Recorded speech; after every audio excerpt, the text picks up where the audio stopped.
Chers amis, chers concitoyens de Guyane, je viens tout juste de quitter de façon prématurée la réunion hebdomadaire du lundi à laquelle le préfet convie les parlementaires, le président de la CTG, le président de l'association des maires ainsi que monsieur le recteur d'académie et surtout madame la directrice générale de l'ARS Guyane. Je suis parti de cette réunion prématurément après avoir dit tout le mal que je pense de la manière dont les choses sont gérées durant cette crise sanitaire du coronavirus. Effectivement, vous êtes au courant de toutes les démarches que j'ai pu faire, de toutes les interpellations que j'ai pu mettre en place, de toutes les alertes que j'ai initiées pour dire qu'il fallait gérer autrement cette crise, pour dire qu'il fallait autrement mettre en place une vraie stratégie sanitaire pour permettre à la Guyane de ne pas trop souffrir du passage du virus sur son territoire. Et tout le long de ces 5 mois passés, j'ai comme eu le sentiment qu'on n'était pas entendu, qu'on n'était pas écouté et que les propositions que faisaient les élus n'étaient pas suffisamment prises en compte. J'ai eu l'opportunité de dire à l'instant à quel point j'ai eu honte, j'ai vraiment eu honte de constater que c'est la ministre des Outre-mer qui vient chez nous en Guyane pour nous dire quelle est la stratégie sanitaire que nous devons mettre en place pour protéger nos populations.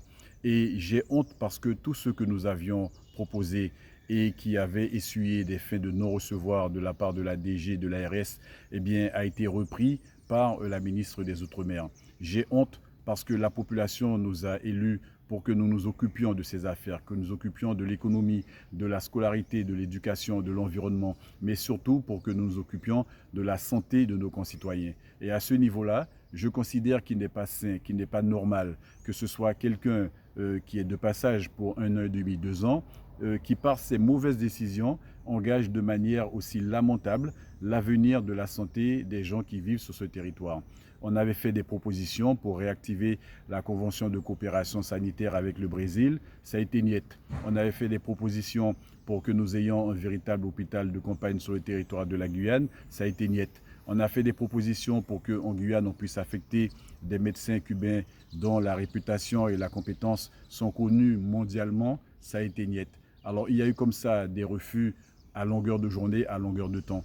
Mais ne voilà-t-il pas qu'on découvre via une commission d'enquête qui se tient à l'Assemblée nationale que cette DG de l'ARS s'est mise d'accord avec la professeure Karine Lacombe pour venir transformer la Guyane en terrain d'expérimentation, pour ériger un centre d'essai thérapeutique, pour pouvoir faire des expériences, alors que nous avions besoin de faire des expériences différentes dès le début de la crise, quand nous disions qu'il fallait remonter aux différents ministères à Paris ce que sont les besoins de la Guyane pour que nous soyons mieux lotis. Et bien ça, elle ne l'a pas fait. Et j'ai souvent eu l'occasion de vous dire que je regrette amèrement que la Guyane ait été le territoire d'outre-mer qui a le moins sollicité le ministre des Solidarités et de la Santé ainsi que le ministre des Outre-mer. On nous a fait miroiter que le navire porte-hélicoptère Dixmude qui venait mouiller dans les eaux des Antilles allait se mettre à disposition des habitants de notre territoire. Mais qu'est-ce qu'il n'a pas fallu faire pour qu'on puisse affréter l'avion A400M pour venir transporter directement sur le territoire de la Guyane tous les équipements dont on avait besoin, tout le fret médical dont la Guyane avait besoin pour que dès le départ, on soit en capacité de parer au plus pressé. Ça n'a jamais été fait par la personne qui avait la responsabilité de maintenir notre santé. Par contre, lorsqu'il s'agit de faire des expérimentations de cette nature, eh bien là, tout le monde s'en donne à cœur joie en nous faisant comprendre, en nous faisant croire que c'est une chance pour la Guyane. Eh bien, je dis non. Je dis 3 fois non. La chance pour la Guyane eût été que dès le départ, la DG de l'ARS entende les récriminations, qu'elle entende les alertes, qu'elle entende les préconisations qui émanaient de la base, qui émanaient des élus que nous sommes, parce que nous sommes aussi là pour ça.